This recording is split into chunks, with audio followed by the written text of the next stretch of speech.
Madame, monsieur, bonsoir. Très heureuse de vous retrouver pour cette nouvelle édition. Évidemment, comme chaque soir, je me permets de vous rappeler combien votre petit clic sur le pouce en l'air est important. Grâce à lui, grâce à vos commentaires écrits juste en dessous, nos émissions sont davantage regardées. Alors prenez une toute petite seconde pour nous aider. Je compte sur vous. Au programme de cette édition, retour sur la guerre en Ukraine. Alors que les pourparlers de paix à Riyad se sont achevés lundi soir, Emmanuel Macron recevra quant à lui Volodymyr Zelensky mercredi pour préparer le sommet de la coalition des volontaires, organisé le lendemain, une nouvelle étape de l'obsession guerrière du président français. Au Proche-Orient, les frappes israéliennes reprennent de plus belle sur Gaza. À l'opération militaire s'ajoute désormais une crise politique qui pourrait rattraper le Premier ministre Netanyahou. Et puis en France, nous reviendrons sur le scandale de la maltraitance dans les EHPAD, 3 ans après des révélations qui faisaient froid dans le dos. Les réactions politiques pour améliorer le sort des personnes âgées sont plus que timides. Emmanuel Macron s'accroche à la guerre. Alors que les négociations en vue de la paix en Ukraine se sont achevées à Riyad, le président français recevra encore Volodymyr Zelensky à Paris mercredi, à la veille d'un sommet de la fameuse coalition des volontaires. Explication tout de suite. Il y a ceux qui voudraient rétablir la paix et ceux qui voudraient profiter de la guerre. Après 2 jours de négociations organisées à Riyad en Arabie Saoudite pour dessiner les contours d'un possible arrêt du conflit ukrainien, Emmanuel Macron est lui sur le pied de guerre. Il faut dire que les avancées des discussions semblent assez timides pour le moment, bien que le communiqué joint des États-Unis et de la Russie n'ait pas été encore publié. Pour l'heure, Moscou presse Washington de conclure un accord sur le commerce en mer Noire et l'Ukraine retient son souffle avec les avancées des Russes sur le terrain militaire qui se poursuivent. En parallèle, Emmanuel Macron reçoit ce mercredi soir Volodymyr Zelensky pour préparer le sommet de jeudi avec les partenaires de guerre imaginaires. Il faut dire que le temps est compté pour Emmanuel Macron. Soucieux de s'extraire du marasme national dans lequel il a plongé le pays, le président français, qui se rêve un destin européen, mise toujours sur la peur. 5 ans après le Covid, les méthodes n'ont pas changé. Nous sommes en guerre. Cette fois, le Covid a laissé sa place à la prétendue menace russe. Pour la peine, Emmanuel Macron a même décidé d'infliger aux caisses déficitaires de l'État la parution d'un guide de survie en cas de guerre à l'intention des Français.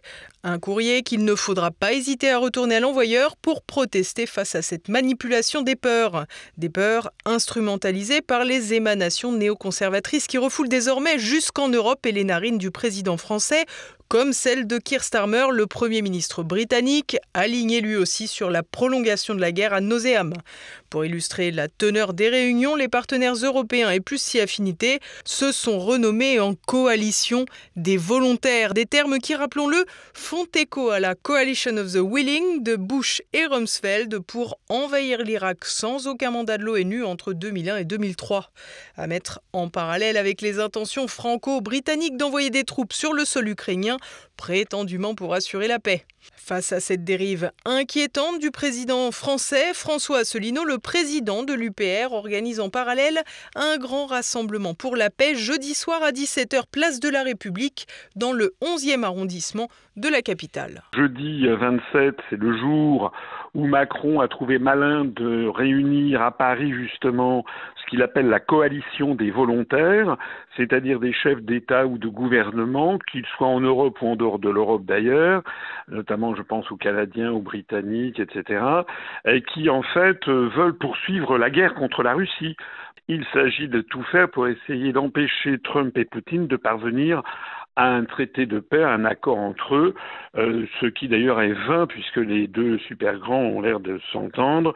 Le problème, c'est que Macron est à la tête de ça. Ces gens qui sont pleins d'irrédentisme, comme si on avait les moyens d'imposer notre volonté. Alors c'est quand même très grave parce que si Macron va de l'avant, il veut essayer peut-être d'envoyer des soldats français en Ukraine, alors que Poutine a toujours dit que s'il y avait des soldats appartenant à un pays relevant de l'OTAN, il serait considéré comme étant et prenant une part active à la guerre contre la Russie et serait l'objet de cibles et il pourrait utiliser tous les moyens contre eux. C'est donc bien un jeu dangereux auquel joue Emmanuel Macron, des enjeux qui devraient pousser les Français à se mobiliser massivement, loin des questions de clivage politique. Tout le monde est bienvenu.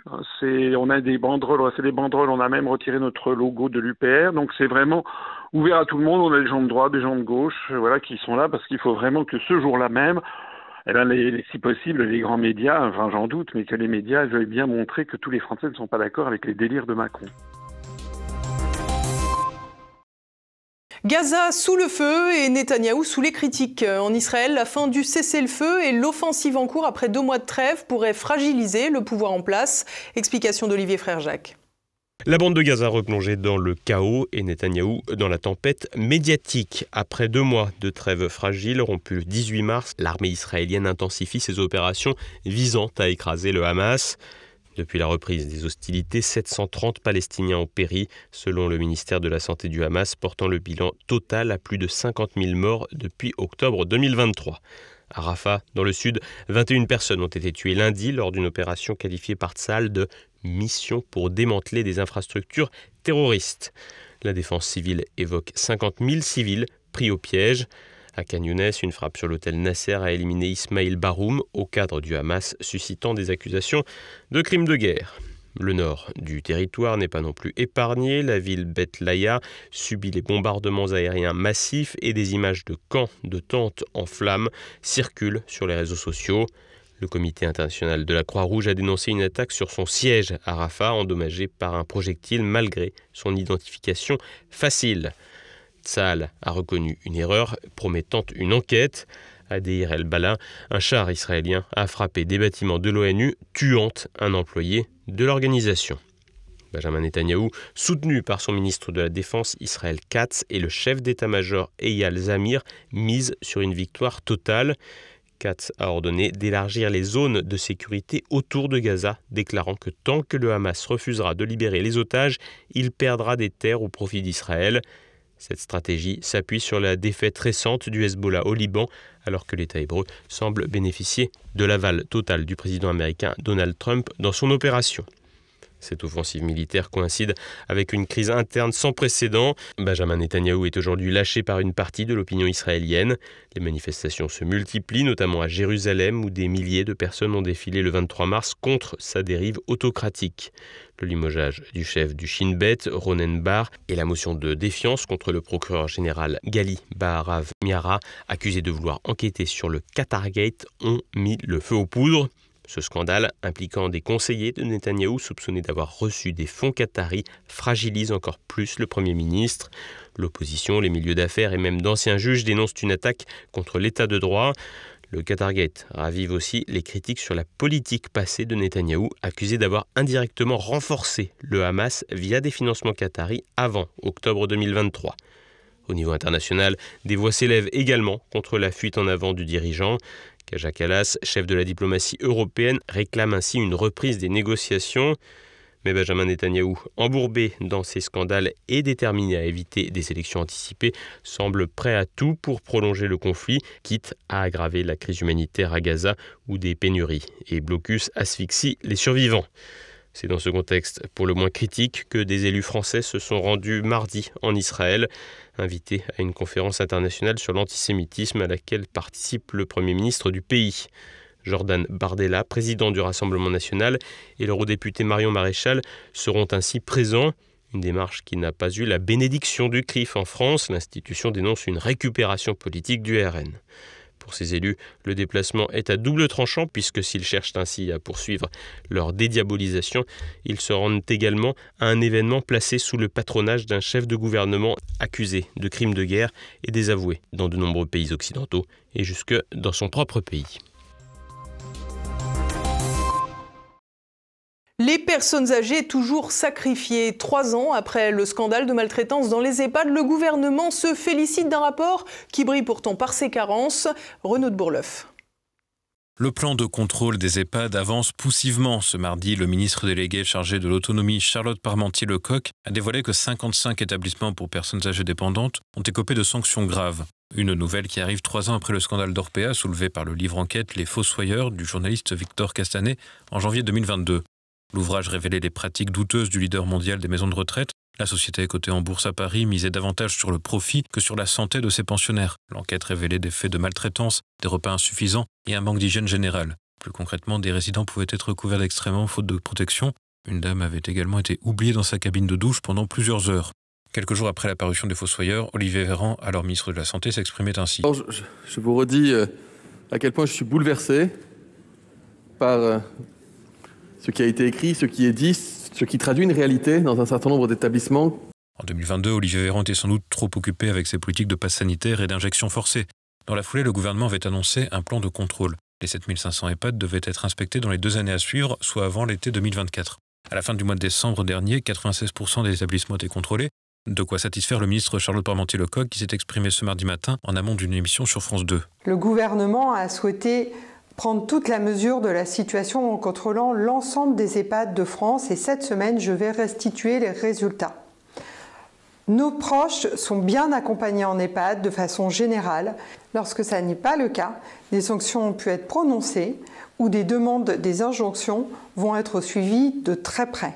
Seulement 55 établissements sanctionnés sur les 7500 que compte le territoire. Tout semble aller pour le mieux dans le meilleur des mondes. Problème, la méthodologie de l'enquête suscite quelques questions. Pour renforcer les agences régionales de santé, parce que ça nécessite évidemment des moyens humains et financiers conséquents, nous recrutons des personnels supplémentaires et ce sont 150 équivalents temps plein supplémentaires qui seront affectés pour ces missions de contrôle. Les ambitions ont très vite été revues à la baisse. Seuls 120 équivalents temps plein ont été recrutés, la plupart sans formation nécessaire.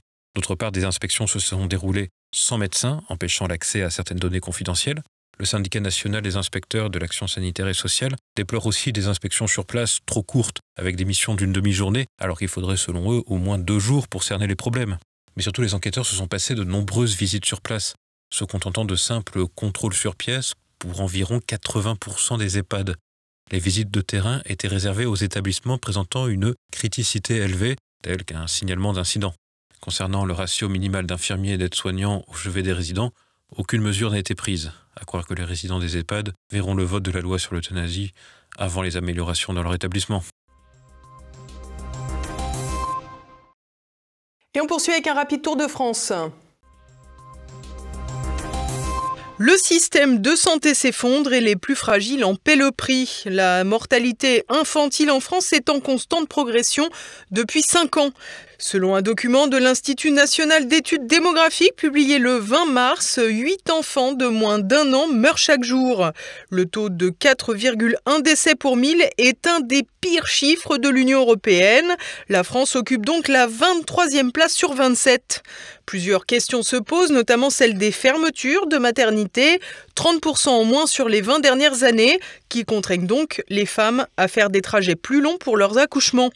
Néanmoins, il est aussi à observer que la progression de la médicalisation des grossesses ne semble pas améliorer la santé des bébés.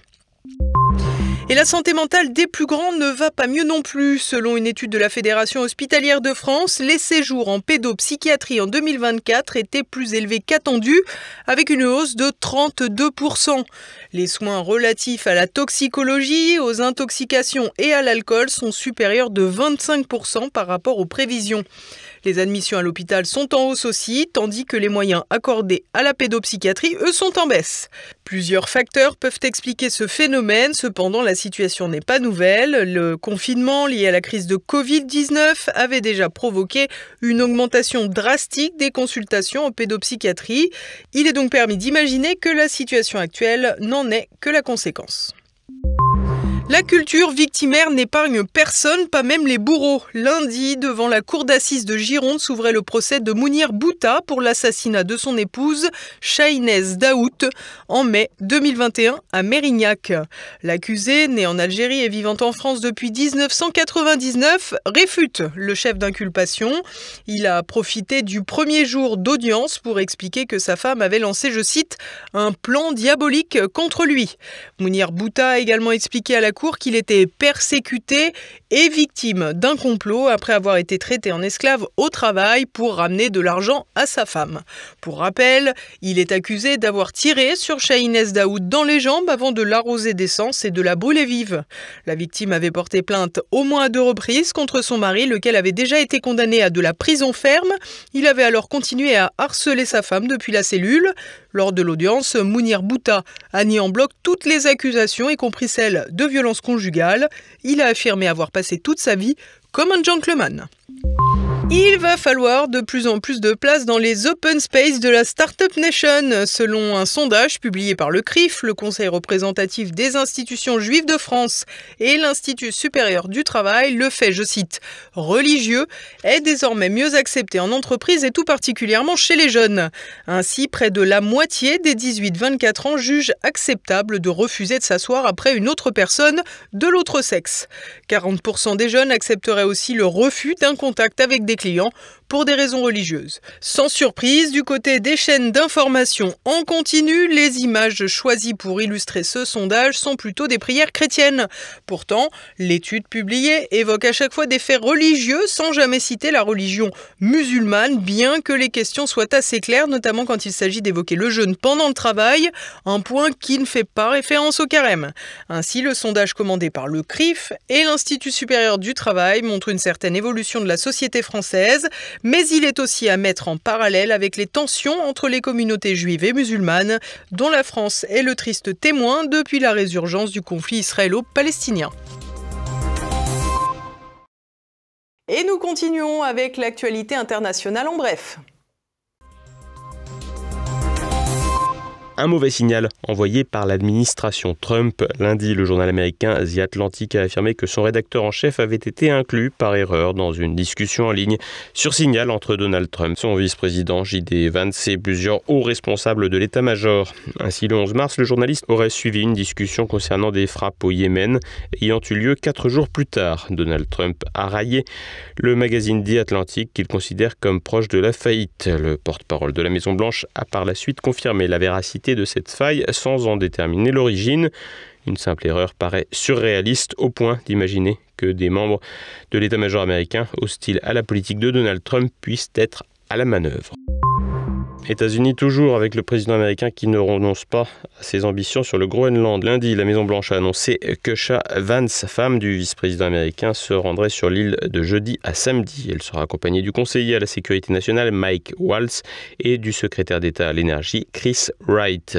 Une annonce que Mute Egede, Premier ministre du Groenland, a qualifiée de provocation. Pour Donald Trump, il s'agit au contraire d'une démarche amicale. Le président américain a également ajouté que son pays répondrait à l'appel de nombreuses personnes du Groenland qui aimeraient qu'il soit correctement protégé et que l'on s'en occupe correctement. Selon de récents sondages, la population du Groenland est massivement opposée à l'idée de rejoindre les États-Unis.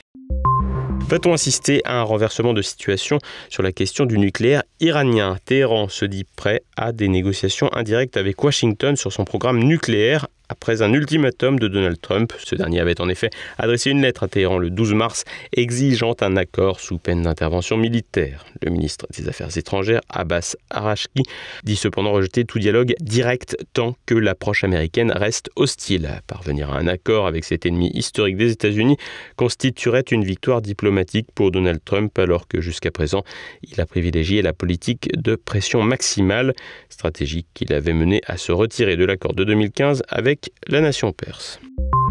Les manifestations se poursuivent en Turquie 2 jours après l'incarcération d'Ekrem İmamoğlu, maire d'Istanbul et opposant principal de Recep Tayyip Erdogan. Des dizaines de milliers de personnes se rassemblent notamment à Taksim, affrontant une répression policière musclée avec un total estimé de plus de 1300 arrestations et 123 policiers blessés mardi midi. Le Conseil de l'Europe condamne un usage disproportionné de la force et les attaques contre la presse, 10 journalistes ayant été interpellés. Cela rappellerait presque l'épisode des Gilets jaunes. Et voilà, nous approchons de la fin de cette édition. Vous pouvez dès à présent retrouver Choc du Monde. Édouard Chano reçoit Rodolphe Carte pour évoquer l'absence de la classe dirigeante française dans les négociations de paix en Ukraine.